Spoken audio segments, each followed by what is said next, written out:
Oke, nggak tahu nih IG saya kenapa. Udah, yuk lanjut yuk. Iya. Oke, mungkin ini sekalian opening lagi nih buat teman-teman yang baru join, ya kan? Kita mau bahas strategi cuan nih. Strategi cuan saat window dressing 2024. Nah, mungkin langsung pertanyaan ya Om ya? Boleh, Boleh? siap, sikat. Siap, oke. Nah, menurut Om Ben nih, tahun ini bakalan ada window dressing kayak tahun lalu nggak Om? Ada, ada. Windows dressing-nya ada. Kenapa tuh Om? Kenapa kok berpendapat seperti itu? Nah, cuman gini teman-teman, yang harus dimengerti adalah Windows dressing yang sekarang ini berbeda dengan Windows dressing yang sebelumnya. Jadi saya mau bilang Windows dressing yang sekarang ini mungkin tidak akan ditopang oleh saham-saham perbankan, ya, tapi akan Hmm, ditopang oleh the new big caps di IHSG kita, ya. Salah satunya seperti Brand, TPIA dan Aman, seperti itu. iya, bener banget Om. Ada perbedaan juga yang mencolok sih dari Windrest tahun lalu sama tahun ini. Tahun lalu itu kita Windrestnya udah dari November. Jadi IHSG kita tuh udah naik dari November sampai Desember. Cuman tahun ini, November kita loyo banget. Tapi kita baru mulai naiknya di bulan ini nih. Dan sesuai kata Om Ben tadi, saham-saham penopangnya emang big caps yang bukan finance untuk di tahun ini. Itu yang menarik. Nah, jadi menurut Om Ben sendiri sektor atau saham apa aja yang biasanya diuntungin berarti di tahun ini nih Om? Seperti yang tadi udah Om Ben bilang, mungkin spesifik sahamnya kira-kira berarti akan apa aja nih menjurusnya? Saya tidak ngomong soal sektor ya, karena menurut saya kalau ngomong sektor nggak bisa ya.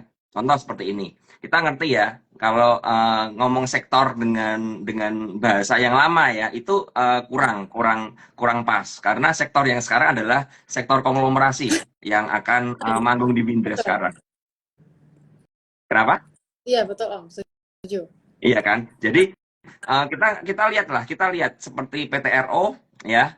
Hmm. PTRO udah mulai duluan ya, PTRO udah gila-gilaan rally ya, udah windress duluan PTRO dan menyentuh sempat 25.250 atau 25.300 kalau nggak salah tadi. Hmm. Kemudian Brand baru nyusul hari ini ya, Brand closing di 85, kemudian TPIA juga dari 7.000 udah di 8.800 ya kan. Nah, Pani yang kemarin sempat di 13, 14, sekarang udah 17. Jadi menurut saya inilah teman-teman harus suka nggak suka ya, karena menurut saya tidak semua teman-teman ini suka dengan apa yang saya katakan sekarang, bahwa Windress yang terjadi adalah Windress sektor konglomerasi ya, the new Windows dressing saya bilang ya. Jadi udah berbeda. Kenapa berbeda?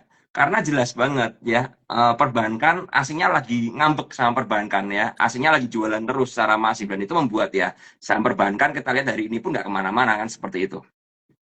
Bener banget Om. Aku baru cek juga kemarin. eh per kemarin tuh 5 Desember ya. 5 Desember terus aku cek 1 bulan terakhir. Outflow asing itu memang masih lumayan di saham-saham big caps yang banking. Dari BRI yang paling gede sih, 7T-an lah. Iya.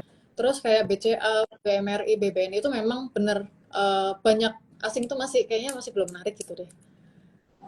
Ya, nah, itu yang menurut saya apa ya, salah satu perubahan di market kita ya. Suka nggak suka, makanya saya bilang ini suka nggak suka, karena buat teman-teman yang suka dengan saham yang old stock ya, seperti itu saya bilang ya, dengan seperti BBRI dan kawan-kawan ya, teman-teman harus menyadari bahwa memang sekarang follow-nya lagi nggak di sana ya. Kita lihat BBRI hari ini closingnya 1% ya, 1% ya, seperti itu. Tapi ya saya yakin sekali asing masih jualan di BBRI hari ini.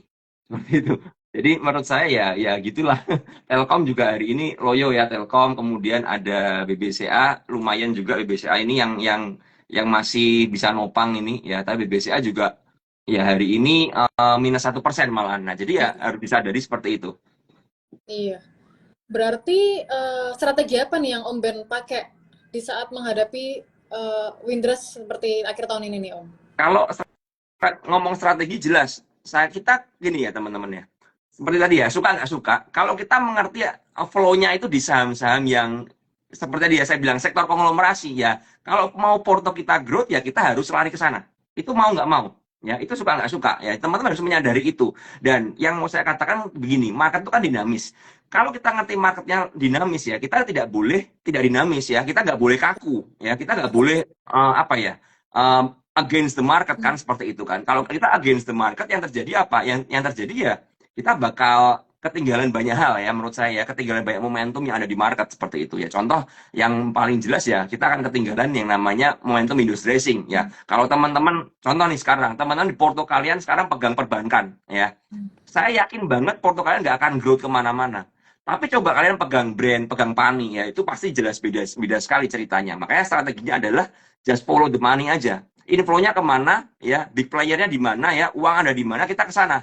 Ya, seperti itu. Kalau memang di perbankan ini lagi dibuang oleh asing, lagi outflow, ya sesimpel kita skip dulu aja. Seperti itu. Itu adalah strateginya menurut saya. Oke. Berarti kalau strateginya kita coba follow the money ya, Om ya. Ya. Jadi yang lagi rame di market ya kita ikutin yang itu. Berarti Om Ben ada kriteria khusus untuk memilih saham nggak di periode-periode ini? Kriteria khususnya untuk memilih sahamnya? Yang mana yang Enggak, Om bakal... saya tidak ada benar-benar tidak ada kriteria. Jadi memang kita kan ngerti market ini kan sangat random sekali. Bahkan bulan lalu kita lihat brand ini kan nggak bergerak kemana-mana ya di 6.500, 66 tiba-tiba kencengan dalam 2 hari 3 hari ini. Nah itu yang membuat apa ya? Kalau memang arahnya ke sana ya kita mau nggak mau harus masuk ke sana. Kalau memang mau porto kita grow di akhir tahun ini seperti itu. Jadi tidak ada kriterianya. Kriteria di mana adalah ya kalau kita lihat memang ada akumulasi di saham tertentu ya kita riding di sana aja seperti itu. Oke, alright. Nah, terus Om, kan seperti yang tadi kita udah sempat bahas, beberapa bulan terakhir tuh ISG tertekan.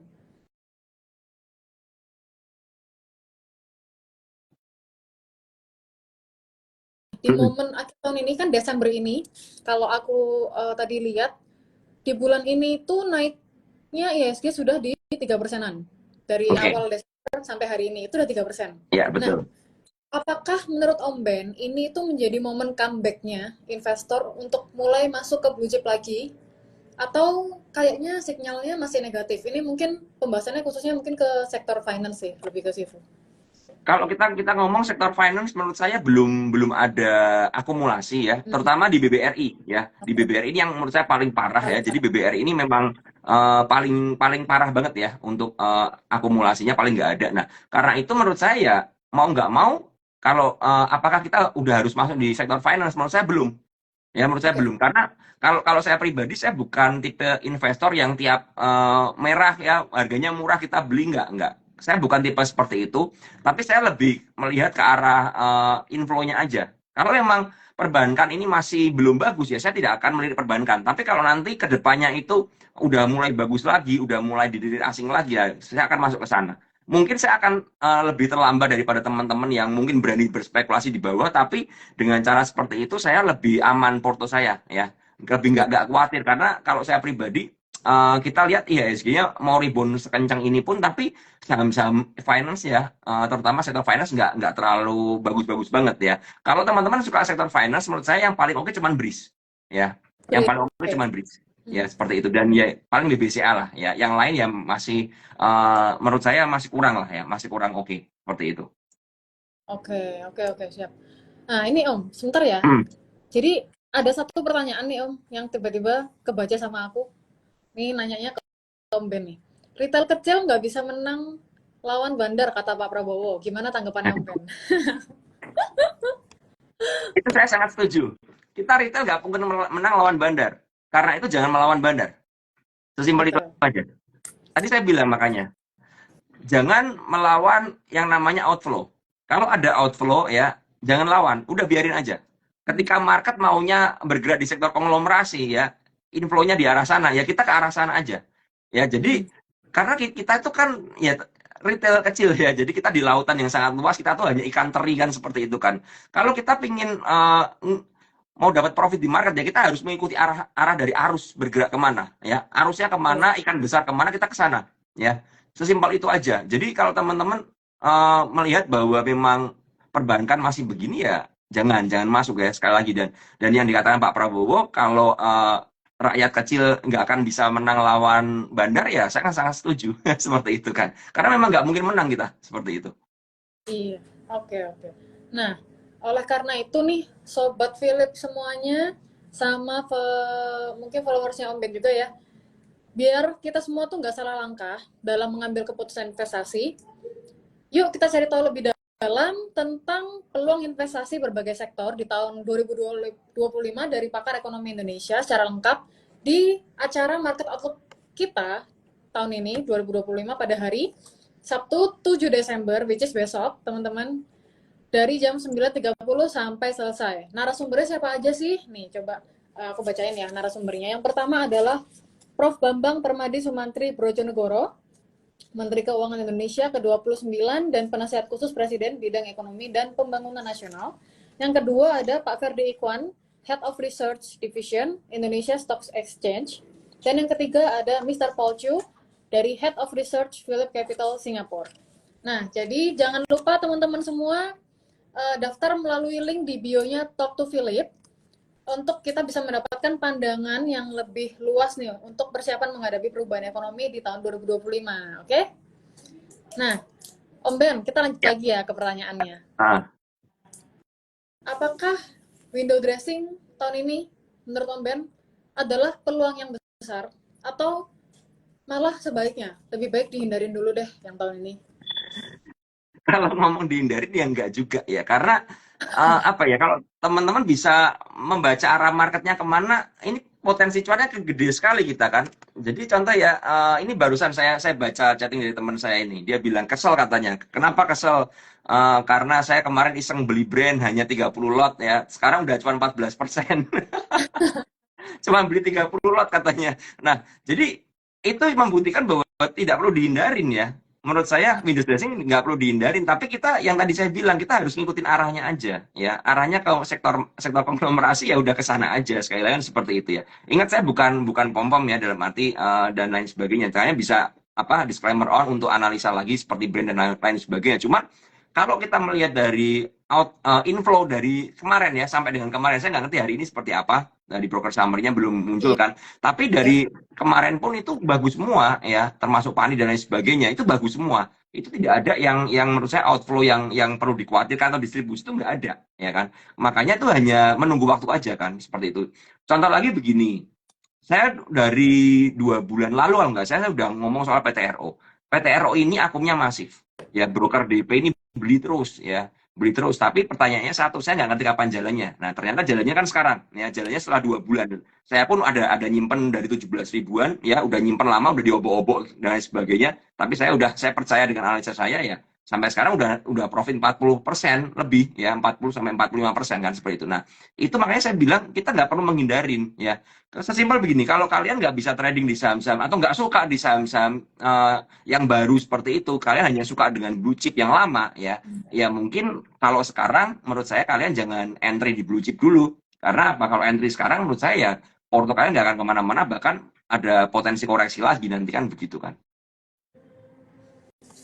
Gimana sih Om ngebangun keyakinan itu gitu? Karena kayaknya memang aku tahu banyak investor yang hatinya sudah di banking ya kan. Terus kayak tiba-tiba di tahun ini kita harus merubah haluan gitu kan untuk bisa mengikuti saham-saham yang lagi manggung sekarang. Itu gimana cara memantapkan bahwa it's okay, kita memang harus berubah gitu. Ya sesimpel begini, manusia itu kalau kita gini ya, saya punya mindset yang selalu saya tanamkan ya dalam segala hal ya dalam kehidupan saya, bahwa ketika kita tidak mau berubah ya, di situ kita akan disapu oleh market ya, disapu oleh persaingan yang lain. Jadi kita akan tersinggung dari kompetisi. Karena apa? Sekarang itu berubah ya kan. Kalau kita lihat ya, contoh nih begini, dalam dunia nyata di zaman pandemi aja ya, sekarang ada yang namanya aplikasi Zoom ya kan. Kan seperti itu, ada webinar yang online. Dulu orang mana mau webinar, orang pengennya ketemu dong, kalau meeting ketemuan. Tapi setelah Covid pandemi, kita lihat kan, apa ya, kalau dari kantor-kantor aja mau meeting aja bisa pakai Zoom ya, bisa online. Nah, orang yang tidak mau berubah pasti tidak akan bisa mengikuti kan. Nah, seperti itu. Sama dengan market. Kalau kita nggak bisa apa ya, kita terlalu kaku dengan market, kita terlalu berpegang pada pertumbuhan yang lama ya, patokan kita yang lama, market yang lama itu harus, kalau Windows harus perbankan ya kan. Nah kalau kita berpatokan pada seperti itu aja ya, maka porto kita nggak akan kemana-mana, kan sesimpel itu. Jadi begini, tadi kan kamu bilang ya, banyak orang yang terlalu cinta kepada perbankan. Menurut saya saham itu nggak perlu dicintai ya kan. Saham itu perlu apa ya, dimanfaatin aja ya. Ini kan kasarnya seperti itu. Saham itu dimanfaatin nggak apa-apa ya. Saham itu bukan orang yang nggak boleh dimanfaatkan, bukan teman yang nggak boleh dimanfaatkan begitu kan. Saham itu dimanfaatkan aja.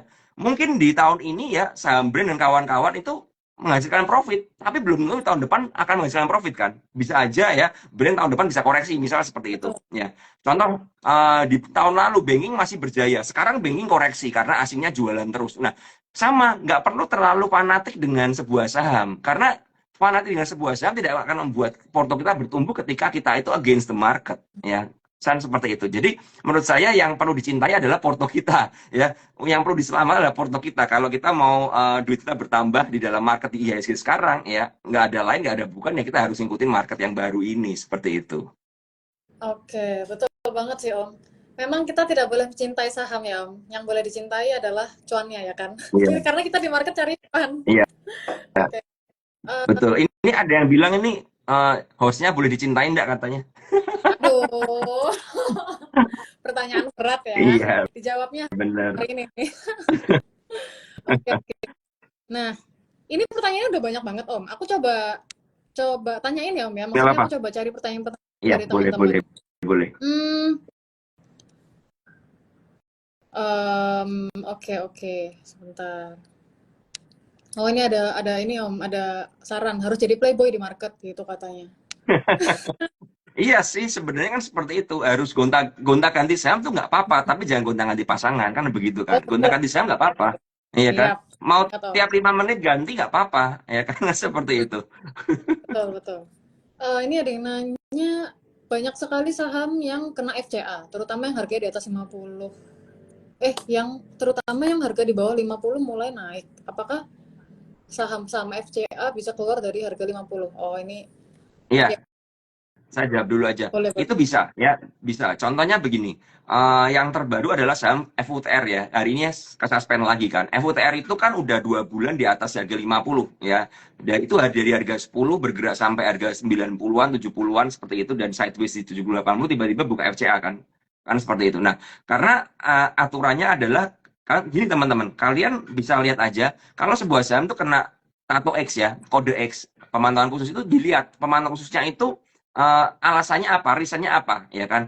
X-nya itu karena apa? Kalau hanya karena dia 3 bulan berada di bawah angka 50, ya kan, di harga 50, maka ketika saham itu udah berada di atas 50 dan kuat di atas 50, ya maka dia akan lepas dari FCA beberapa bulan kemudian ya. Saya nggak ngerti hitungan pastinya kapan, tapi mungkin sekitar 2 bulan ya. Rata-rata harga di atas 50, 2 bulan seperti itu, atau 3 bulan, maka dia akan lepas FCA. Nah, sekarang yang jadi pertanyaan begini, kenapa harga saham tersebut ya ketika dia turun di bawah 50 dan bisa bertengger di atas 50 dan kuat, itu kan berarti ada inflow yang masuk, ya kan? Ada orang yang ngumpulin barang ya, ada yang beli, kan kasarnya seperti itu. Nah, ini harus dimengerti. Kalau ada yang beli ya dan secara konsisten dan buyernya lebih kuat daripada seller sehingga harganya bisa bertahan di angka 50 ke atas, maka ya saham ini kalau saya pribadi, saya akan memasukkan menjadi pertimbangan saya karena berarti ya ada inflow-nya, ada orang yang beli, ya buyernya gede, kan seperti itu. Nah, jadi itu yang mesti kita lihat. Jadi bukan artinya gini, bukan setiap saham yang FCA itu kita harus lirik, enggak. Tapi ada saham-saham FCA ini yang lagi diakumulasi, ya, yang lagi dalam fase pengeringan barang, berpindah barang dari retail ke bandarnya, ya, ke emitennya, kan seperti itu kan. Mereka membuyback sahamnya karena dengan FCA harga di bawah 50 lebih murah kan. Ketika emitennya ini memang sahamnya ini atau bandarnya punya project di saham tersebut, maka saham itu akan dikumpulin ulang, direakumulasi. Nah, itu yang harus kita lihat, kan seperti itu. Memang resikonya cukup gede untuk main saham FCA ya, tapi tidak ada salahnya kalau teman-teman memang suka dengan profil resiko yang besar seperti itu, ya itu bisa menjadi salah satu pantauan buat teman-teman ke depannya, seperti itu. Oke, berarti kalau dari informasi yang Om Ben barusan kasih, kaitannya erat sama kita harus ngecek proxumnya ya Om ya? Ya, kita harus ngecek Broksum, itu yang pertama, dan kemudian semuanya kan kita bisa lihat dari chartnya. Ya, kalau chartnya itu benar-benar dari bawah naik ke atas dan kemudian misalnya kebuka FCA-nya pun masih sideways, masih ada koreksi-koreksi, tapi minor aja. Dan ketika koreksi itu Broksumnya juga bukan distribusi yang masif dari emitennya atau broker-broker yang bukan non-retail ya, seperti itu, maka menurut saya ini masih cukup oke ya. Apalagi kalau dari keterbukaan informasi muncul bahwa memang saham ini ada di buyback ya kan, ada pengendali yang beli lagi lah, itu bisa menjadi pertimbangan seperti itu. Kalau teman-teman nanya ini akumulasinya dari mana kan, Broksum tutup ya. Kita lihatnya di end of day ya kan. Mungkin agak terlambat tapi ya nggak ada cara lain kan seperti itu kan. Itu jauh lebih aman. Dan ketika akumulasi itu menurut saya tidak dalam 1 atau 2 hari aja, tapi bisa panjang, bisa bulanan bahkan seperti itu. Berarti deteksi akumulasi waktu masih awal-awal itu sebaiknya kita perhatiinnya apa aja Om? Terutama untuk yang pemula juga sih. Jadi begini teman-teman. Kalian harus menggabungkan antara analisa teknikal chart ya dengan yang namanya broker summary. Lihat broker summary seperti itu ya. Karena begini, broker summary itu masih rancu ya kan. Karena apa? Karena misalnya begini, emiten atau market maker pun bisa pakai broker retail ya. Itu kan gampang banget ya. Mereka bisa pakai broker retail kan seperti itu. Nah, cuman kalau kita melihat dari TA-nya, dari chartnya ya, dari saham ini misalnya saham ini break dari resist seperti itu dan kuat di atas resist, kemudian breaknya pun dengan volume ya, dengan volume yang sangat besar. Nah, maka itu kelihatan bahwa itu adalah saham yang lagi diakumulasi kan seperti itu. Nah, ketika setelah break dari resist pun kemudian sahamnya sideways atau sahamnya dijaga di area tertentu ya, maka kita bisa melihat bahwa oh ini jangan-jangan saham ini cukup oke. Saya kasih contoh ya, yang paling gampang kan saya udah pernah bahas PTRO kan. PTRO kalau teman-teman lihat dari chartnya itu kelihatan banget. PTRO itu sejak break dari 15.000, 16.000, 17.000 ya, bahkan sempat nyentuh 20.000, kemudian dia koreksi, dia tidak pernah kembali di bawah 16.000, bahkan tidak pernah closing di bawah 17.800. Nah, makanya dari situ kelihatan, oh berarti memang ini ada yang jagain. Contoh lagi PANI. PANI itu tidak pernah koreksi di bawah 13.000 ya kan. Setelah dia buat jarum 13.000, dia kembali ke area 14.000 dan sideways di 14.000 selama 1 minggu kalau nggak salah. Nah, itu berarti kelihatan bahwa saham ini ada yang jagain, ya kan? Kan seperti itu. Atau ada buyer yang siap beli ketika ada seller yang muncul di harga di bawah 14.000. Nah, kita harus menyadari bahwa berarti ya saham seperti PANI itu berarti ada yang dalam tanda kutip yang jagain harga. Ya kan seperti itu. Mungkin dari broker summary-nya nggak kelihatan. Bisa aja mereka yang jagain harga pakai broker retail, bisa aja pakai Philips Sekuritas, bisa aja pakai YP dan lain sebagainya. Tapi kan dari chart kelihatan, oh di area tertentu itu dijagain. Nah di situ kita melihat, oh ini berarti saham ini menarik. Karena apa? Setelah koreksi dia sideways, dan sideways-nya pun volumenya kecil. Artinya tidak banyak transaksi yang terjadi di sana. Ketika nggak banyak transaksi yang terjadi, artinya apa? Artinya tidak banyak seller. Makanya bayarnya juga kecil. Karena nggak ada yang buang barang, kan seperti itu. Nah, sedangkan kalau fase akumulasi jelas, menurut saya emiten tidak mau menghakal ke atas. Karena apa? Masih akumulasi, dibiarin aja. Supaya apa? Retail-retail bosen. Supaya orang-orang yang nggak mengerti, mereka buang barang di harga bawah. Setelah mereka cukup ngumpulin, baru mereka dorong ke atas. Kan seperti itu. Begitu. Oke, terus berarti kalau Om Ben lagi di masa-masa sekarang, masa-masa Windrest, itu biasanya tarik Broksumnya idealnya berapa lama Om? Sama kalau misalnya kita bicara non Windrest, tarik Broksumnya biasanya berapa lama untuk make sure bahwa oh ya masuk deh ke sini gitu? Sebenarnya sama aja. Jadi antara Windrest dan non Windrest ini menurut saya nggak ada bedanya. Karena kan begini ya, Windrest itu kan hanya momentum aja. Betul. Ya kan, kalau teman-teman di sini mungkin ada yang belum ngerti Windows dressing itu apa. Windows dressing itu kan upaya dari emiten-emiten mempercantik laporan keuangan dan harga sahamnya di akhir tahun, supaya apa? Supaya ya reportnya oke. Ini kan begitu kan, supaya cantik, dipoles supaya cantik kan, didandani kan seperti itu kan. Nah, terlepas dari Windows atau enggak ya, kalau teman-teman memang mau mencari saham-saham yang ada akumulasinya, kalian tarik Broksum berapa lama? Kalau saya bilang ya dari kalian lihat chartnya dulu. Dari chartnya itu ada nggak area support di mana, ada nggak area break di mana ya. Ketika break dari resist itu kalian cek siapa yang beli ya kan. Ketika dia sideways, siapa yang beli siapa yang jual, kan begitu. Sama kalau kalian melihat ada sebuah saham yang jebol support ya, apalagi jebolnya dengan volume gede, kalian bisa cek siapa yang jualan. Nah, dari situ kan bisa mengerti, oh ini lagi distribusi, ini hindarin dulu deh, masih buangan nih. Misalnya ada broker tertentu yang buang barang gede-gedean ya kan, yang kita hindarin dulu lah ya, tunggu dulu ya. Nah, ini yang harus kalian pahami, yang seperti itu. Contoh lagi begini, kita sekarang lagi rame kan saham JIHD ya. Nah, saham JIHD itu selama dia naik dari harga 1.000 ya, setiap harinya ya sampai harga 3.000 pun setiap harinya broker SH jualan.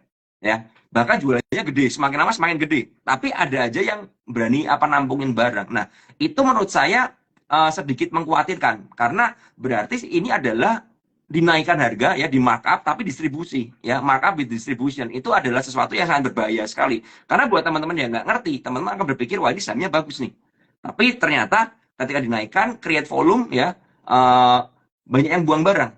Kalian lihat lah, kalau kalian dari chartnya JIHD itu dari saham yang nggak liquid. Awalnya nggak liquid, nggak ada transaksi itu. Ya di bawah harga 500 nggak ada transaksi.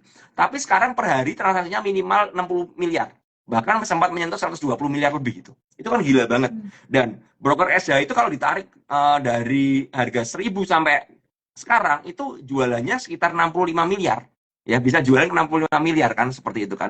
Terlepas antara beritanya apa ya dan isu-isu yang dilepaskan apa, tapi dari Broksum seperti itu dengan buangan yang besar membuat saya ini cukup khawatir ya, cukup khawatir. Saya sempat ngikutin JIHD waktu itu, saya sempat beli di harga 1.400 ya, saya buang di 1.800, saya beli lagi di 2.000 karena kan tiap hari buangan terus ya, saya nggak berani nyimpan lama. Itu yang pertama karena masih buangan, yang kedua saya takut suspend ya, suspend ketiga kan karena udah suspend 2 kali kan. Jadi saya hanya nyopetin setiap hari dan puncaknya memang di 3.100 dan itu memang tepat saya buang barang di 3.100. Saya merasa ketika INPC ini kena suspend ketiga, wah saya berpikir wah ini saya takut juga JIHD kena suspend ketiga juga, saya buang barang seperti itu. Saya buang semua barang saya dan memang di hari itu tiba-tiba koreksi masif. Dan waktu itu kan koreksi dari harga 3.100 sampai 27, kemudian bahkan sampai terendahnya di kemarin 1.200, sekarang udah mantul di 2.000 sampai 1.900. Tapi ketika turun ya dan naik pun itu selalu ada yang distribusi.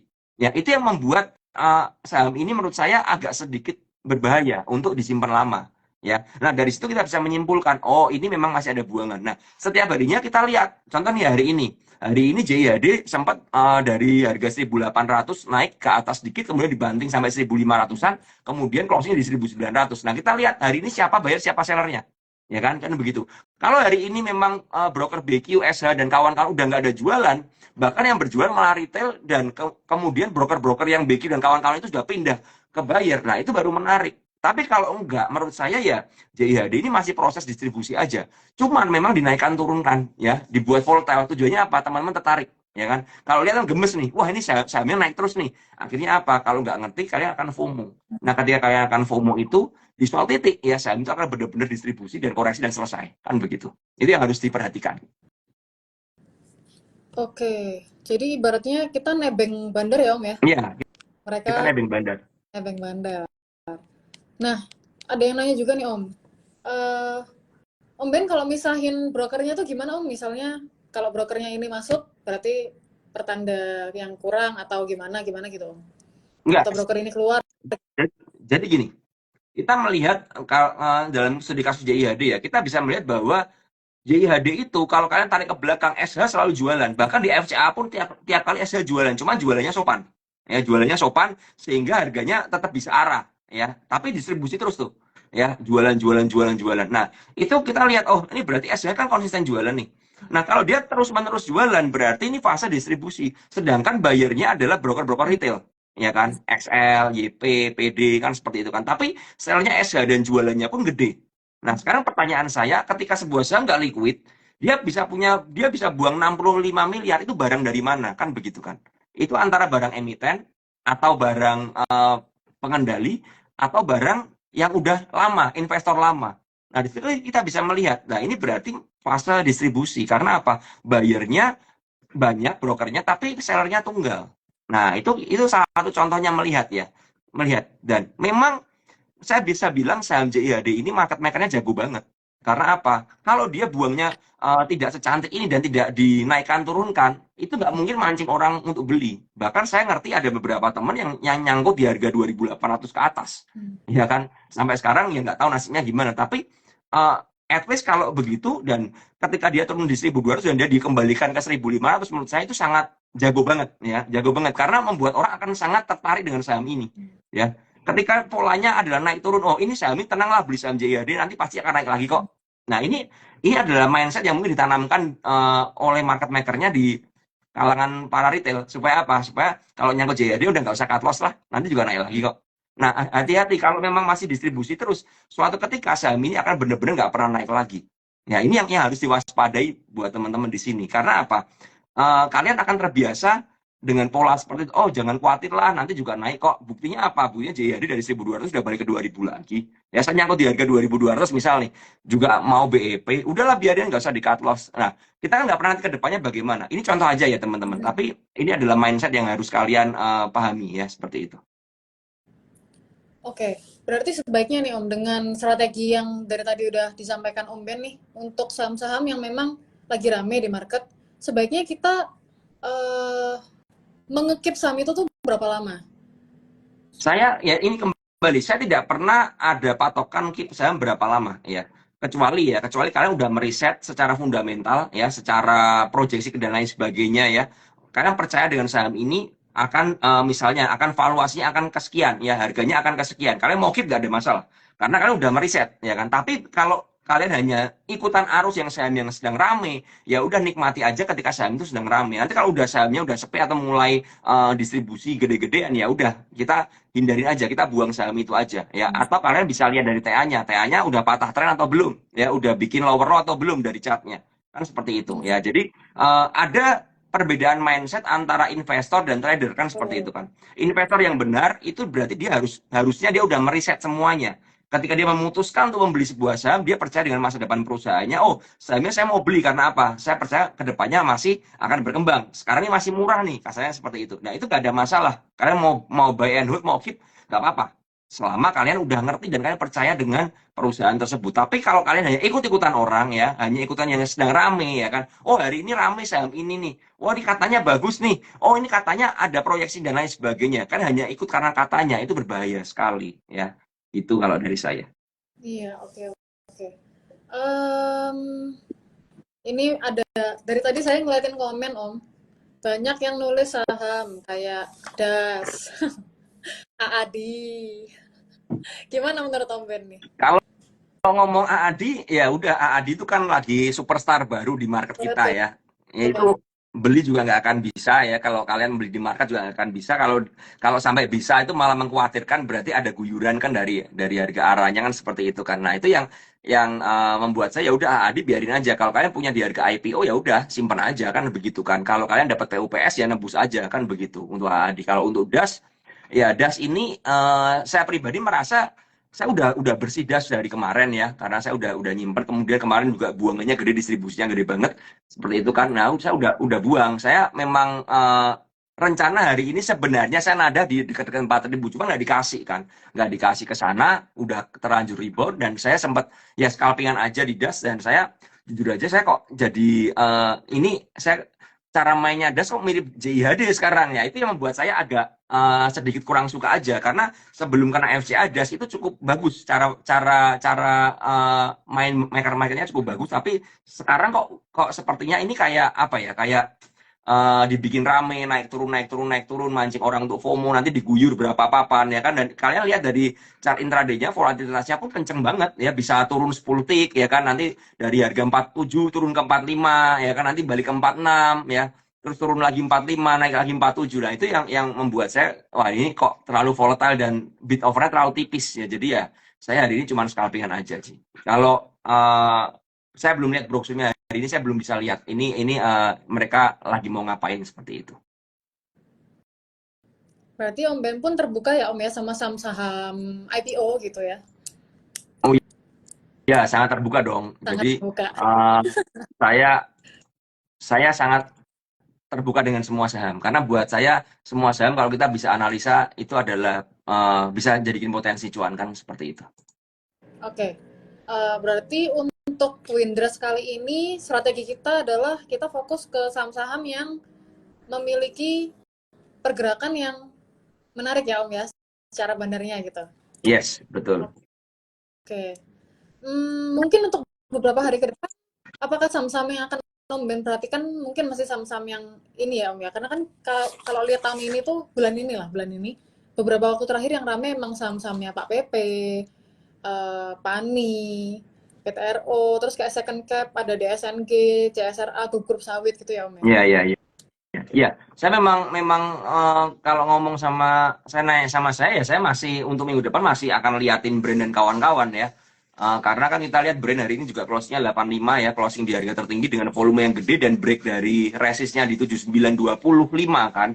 Nah itu ya udah, kalau dari situ ini saatnya udah breakout, kita lihat aja hari ini buyer sellernya siapa, seperti itu, area supportnya di mana, kalau mau entry juga kita lihat ya, di nyicilnya di berapa, mau jual barang di berapa ya kan, seperti itu.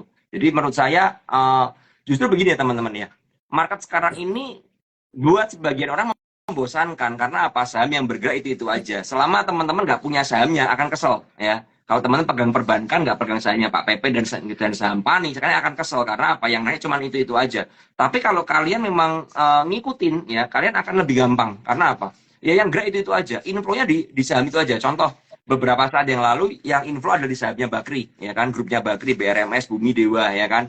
Nah sekarang udah mulai sepi di sana ya, udah mulai sideways sahamnya, udah mulai ditinggalin, udah chartnya juga udah sideways di situ aja. Sekarang pindah ke sahamnya Pak Pepe ya kan, begitu ya. Nah dengan seperti itu ya kalian udah gampang aja sebenarnya. Kalau mau cari duit di market sekarang ya udah ngikutin aja. Oh sahamnya Pak Pepe lagi rame, udah ikutin aja sampai nanti kena resist dan tiba-tiba udah mulai sideways, kalian udah cukup ya udah keluar ya, nanti pindah ke saham yang lain aja kan, begitu. Jadi plus dan minus aja menurut saya sih ini. Oke, jadi untuk singkatnya nih Om, berarti strategi Om Ben untuk mencari cuan di saat window dressing, kalau disimpelin apa aja nih Om? Stepnya, 1, 2, 3-nya. Ya, yang pertama kalian lihat pergerakan saham mana yang sedang akumulasi ya, dan yang mana yang sedang distribusi. Nah itu aja dulu. Nah di situ kalian bisa pisahin. Oh yang lagi distribusi ini saya singkirin dulu lah ya. Saya singkirin dulu, nanti dulu lah ya. Saya singkirin, yang saya akan fokus pada yang akumulasi, itu yang pertama. Yang kedua, kalian cari titik entry-nya. Pakai apa? Pakai TA jelas ya. TA-nya di mana ya? Kalau kalian bisa baca broker summary, lihat brosurnya, average market di harga berapa. Oh, misalnya average market di harga sekian. Oke, berarti saya bisa beli di harga sekian dekat dengan average market. Sekarang resikonya kecil, saya bisa entry kan, seperti itu. Oh, ini udah rally kenceng, udah jauh, udah dekat resist, saya tunggu dulu deh. Saya nanti lihat kalau dia break resist atau enggak, kan begitu ya. Yang ketiga adalah kalian harus disiplin dengan plan yang kalian buat ya. Jadi tipsnya begitu. Intinya adalah kalau kalian tidak pernah bisa menganalisa dan hanya ikutan orang, baca news aja, tapi tidak pernah dianalisa beneran, maka menurut saya kalian akan susah untuk mendapatkan profit di market sekarang ini. Ya karena marketnya sekarang sedang ya siksak banget lah ya. Kita lihat kemarin ya beberapa saat yang lalu, kalau nggak salah 4 hari yang lalu itu banking semua bangkit kan, IHSG plus 1%, sahamnya Pak Pepe belum kemana-mana. Sekarang banking gitu-gitu aja, sahamnya Pak Pepe yang dorong IHSG kita ya ke atas, karena akan terjadi rotasi seperti itu terus. Nah itu bagaimana cara kita untuk bisa profit ya, kita harus menganalisa ya mana yang oke. Dan justru tidak semua saham yang sedang sideways dan diem itu jelek ya kan, bisa aja jangan-jangan ini lagi diakumulasi. Justru ketika sahamnya diem, kalian mau nyicilin beli itu paling ideal banget ketika masih akumulasi sahamnya. Karena apa? Resikonya kecil dibandingkan kalau sahamnya sedang rally, ya kan? Kalau kita sedang rally, kita nggak pernah ngerti kapan saham itu akan mencapai puncaknya, ya kan? Tapi ketika kita sahamnya sedang sideways dan di dekat support, kita bisa ngerti, oh ini resikonya kecil banget nih. Maka saya akan masuk di situ, ya kan? Gitu tips dari saya. Oke, kalau satu kata aku ngerangkum dari yang Om Ben bilang ya, dari ketiga strategi itu apa yang harus dilakukan? Intinya harus belajar. Jadi ya kan Om, betul kan? Kalau Betul. misalnya kita akan ngikutin, misalnya kata A ini yang bakal naik, kata B ini bakal naik, terus kita ikutin semua.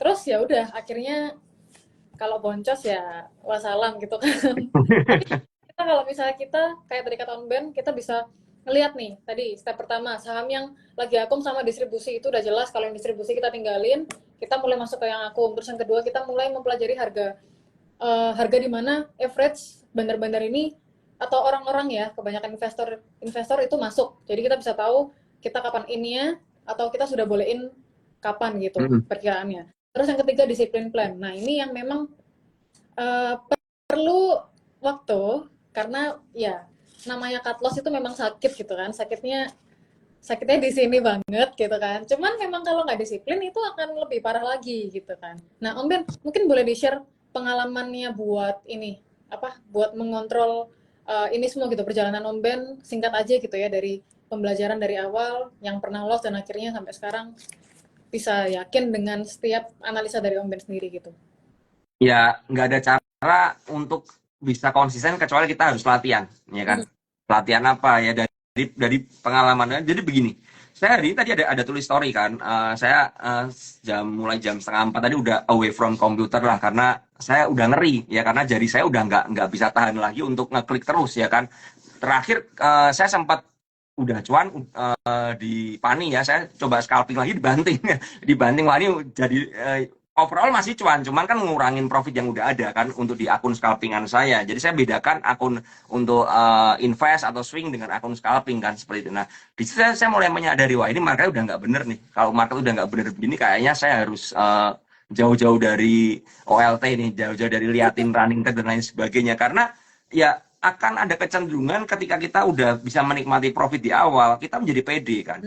Jadi kita menjadi confidence. Ketika kita confidence, terkadang kita jadi lupa diri dan mengabaikan resiko-resiko yang ada. Makanya dari situ, kenapa saya bisa melawan itu karena dari pengalaman.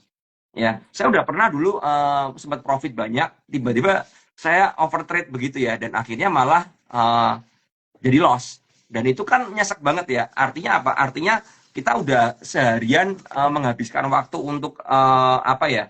Untuk trading ya, untuk ngumpulin duit, tapi kita ruginya itu gara-gara kita overtrade. Nah, itu dari pengalaman buat saya, dan dari situ saya harus ngerem. Contohnya seperti itu. Atau lagi contoh, saya pernah nyangkut di saham-saham tertentu gara-gara saya FOMO aja. Alias saya nggak ada analisa. Saya lihat sahamnya rame, saya hantam aja, tapi tanpa saya analisa. Dan akhirnya saya malah jadi loss. Ya. Nah, dari situ saya belajar lagi, nggak bisa cara seperti ini. Jadi kita harus nanamin di mindset kita itu bagaimana kita itu mengontrol diri, karena pengendalian diri kita ini yang mempengaruhi kita bisa profit atau enggak, sebenarnya seperti itu. Banyak teman-teman di sini udah jago analisa, tapi tidak jago dalam mengeksekusi. Karena apa? Karena teman-teman itu tidak pernah menjaga psikologis. Ya, dari situ cara jaganya gimana sih psikologis? Ya, kendalikan diri. Ya, kalau nggak ada analisanya, sahamnya naik gimana? Udah hindarin aja, nggak apa-apa.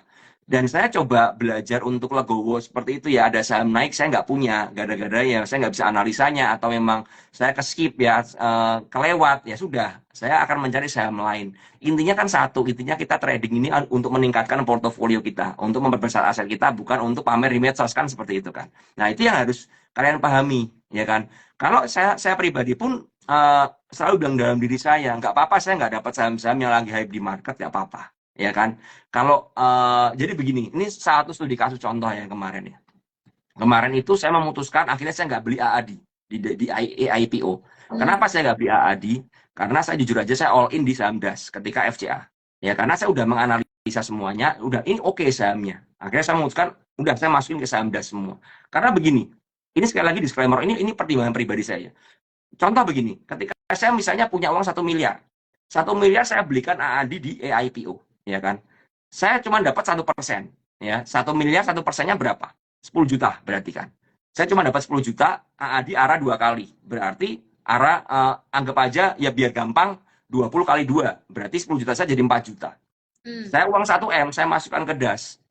DAS kemarin terakhir saya beli di harga 3.800 dan saya bisa jual di average 4.500 ke atas, ya kan. Berarti dari 38 ke 45 itu ada 20% lebih, ya kan. Ada 20% lebih. 1 miliar 20% saya dapat berapa? Saya dapat 200 juta misalnya seperti itu. Nah, saya bisa compare. Oke, let's say AAD-nya mau arah berapa kali? 5 kali, 6 kali. Uang saya cuma 10 juta. Arah 6 kali saya cuma dapat berapa? Dibandingkan saya beli DAS yang hanya naik 10% atau 20%, tapi saya bisa utuh 1 miliar. Nah, ini adalah strategi masing-masingnya adalah kedewasaan dalam trading. Ya, jadi ketika kenapa saya nggak beli AAD? Ya karena pertimbangan saya seperti saya melihat ada sebuah saham yang lebih menarik daripada AAD, yaitu DAS, di mana saya bisa dapat profit ini gede di sini. Ya kan, dibandingkan AAD yang saya harus berjudi untuk dapat berapa persen aja kan. Kan seperti itu. Nah, kecuali gini, kalau teman-teman punya dana misalnya 100 miliar nggak bisa masuk DAS. Ya, maksudnya mungkin di AAD 100 miliar di AAD dapat 1% berapa, ya kan? Bisa dapat 1 miliar, kan gede. Ya, jadi ini kembali lagi pertimbangan berdasarkan sizing dan berdasarkan strategi kalian masing-masing. Dan itu ketika kalian udah mengalami kedewasaan dalam trading, saya percaya banget kalian nggak akan pernah kena yang namanya pom-pom. Karena apa? Kalian udah tahu apa yang kalian lakukan. Ya, jadi itu sedikit tips dari saya. Oke, siap Om. Jadi gitu ya teman-teman. Jadi strateginya udah diinfoin sama Om Ben seperti apa. Terus mungkin aku juga ingetin lagi salah satu yang penting tadi Om Ben bilang. Kita jangan kaku di market. Jangan kaku di market dan ikutin arus yang emang besar gitu ya. Nah, sama sekalian untuk remind teman-teman lagi semuanya, Sobat Philip semuanya, bahwa kita besok ada Market Outlook dengan narasumber yang pertama ada Pak Prof. Bambang Brojonegoro, kedua Pak Ferdi Ikwan ya, Head of Research Division dari IDX, yang ketiga dari Mr. Paul Chu, Head of Research Philip Capital Singapore. Jadi teman-teman bisa langsung daftar di link yang ada di bio-nya IG kita, Talk to Philip. Langsung daftar aja. Dan besok jangan lupa ikutan di jam 9.30 pagi ya teman-teman, untuk supaya kita lebih tercerahkan nih kira-kira potensi di tahun depan ekonominya seperti apa, karena pakar-pakar yang berbicara nanti udah pasti mereka menguasai ya untuk setiap nanti yang disampaikan. Oke, gitu aja teman-teman. Tidak terasa kita sudah menemani 1 jam ya Om Ben ya untuk teman-teman di sini semuanya. Oh, sebentar, saya tambahin satu ya, karena ada yang komen, kenapa Om Ben pakai bahasa berjudi di AAD? Karena begini teman-teman, kalau gini-gini, kembali lagi ya, saya bukan view seorang investor seperti teman saya Andri Hakim ya. Itu we are different ya. Kita punya different view yang sangat berbeda ya. Nah, karena berdasarkan dari dana dan lain sebagainya, kita mungkin punya pertimbangan yang berbeda. Nah, kenapa saya ngomong berjudi? Maksudnya begini teman-teman, karena kita nggak pernah tahu dapat IPO AAD itu berapa persen. Ya makanya saya ngomong ini sangat spekulatif. Ya kan, sangat spekulatif. Mohon maaf kalau ada teman-teman yang kurang suka dengan bahasa saya ya, karena saya ngomong berjudi seperti itu. Tapi yang saya mau adalah, saya nggak ngerti saya dapat berapa persen penjatahan. Kalau saya masuk DAS, saya udah ngerti saya akan dapat berapa. Dan saya udah menghitung resiko saya di DAS berapa, akumulasi DAS seperti apa, dan arahnya ke berapa. Saya udah ngerti semua. Ya kan, saya udah lebih yakin. Nah, makanya daripada kepada hal yang lebih spekulatif di AAD, saya lebih memilih DAS. Dan ingat, ini adalah analisa pribadi saya, bukan ke teman-teman. Dan saya pun tidak pernah membagikan ini ke teman-teman. Karena apa? Ini sangat berisiko sekali. Ketika teman-teman nanya ke saya, AAD bagus ya Om Ben? Saya bilang bagus. Karena memang bagus ini. Ya ini saham yang oke, fundamentalnya oke, prospeknya bagus ya, bahkan bayarnya pun bagus, konglomerasi juga masuk di saham ini. Tapi buat saya, ketika saya tidak punya di PUPS-nya ya, saya tidak nebus Adaro di PUPS dan lain sebagainya ya, karena saya juga punya pertimbangan khusus seperti itu ya. Nah, karena itu saya memutuskan udahlah, daripada uang saya ke sana mending ke DAS aja. Saya tidak bilang DAS lebih bagus daripada ADI, enggak. Tapi momentum saat itu adalah saya lebih dapat di DAS daripada di AAD ya. Jadi sedikit meluruskan ya supaya teman-teman nggak ada yang salah untuk nangkap, seperti itu aja. Betul. Intinya lebih ke preference ya Om ya. Nggak semua saham bagus untuk semua investor gitu kan. Nggak semua suka Yes. yang oh ya oke. Ya kurang lebih untuk di hari ini sepertinya sudah banyak nih pembahasan kita ya Om Ben. Tadi juga udah sempat bacain beberapa pertanyaan teman-teman. Semoga ilmu di hari ini bisa diterima dengan baik sama teman-teman semuanya. Strategi cuan saat window dressing. Jadi kita boleh mulai mencoba tadi ya teknik-teknik yang udah Om Ben ajarin. Jangan lupa kita nggak dengerin doang nih, tapi kita coba praktekin. Karena tadi Om Ben bilang kalau misalnya kita nggak latihan, ya nggak lancar-lancar, sama kayak nyetir mobil lah ya, gitu. Nah, Om Ben mungkin ada pesan dan pesan-pesan terakhir nih untuk teman-teman semuanya. Ya, intinya adalah teruslah berlatih ya. Jangan apa ya, jangan cuma ikut-ikutan orang ya, jangan cuma ikutan orang, jangan cuma ikut-ikutan story-nya orang juga ya. Kalau ada misalnya si A, si B, si C story sebuah saham, boleh lihat nggak? Boleh. Boleh nggak analisa? Harus dianalisa dulu. Oh, kalau memang oke cocok buat kalian, silakan ambil. Kalau kalian merasa oh nggak cocok ya nggak usah. Kan gitu aja. Itu kedewasaan dalam trading. Jadi nggak perlu apa ya, nggak perlu lah lihat wah ini orang ini pom-pom saham ini terus ya, ya sudah biarin aja kan begitu kan. Tapi kalian sebagai viewer, sebagai follower, sebagai trader di market, investor tuh harus cerdas. Cerdas apa? Membuat analisa. Ketika kalian bisa menganalisa, maka kalian bisa mengerti resikonya di mana ya, dan kalian bisa lebih yakin untuk hold sahamnya atau mau buang kapan, mau jual kapan, kan seperti itu ya. Tetap semangat teman-teman ya. Oke, ya.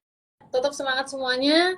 Jadi jangan lupa follow akun media sosial kita di Talk to Philip di IG, Twitter, dan TikTok.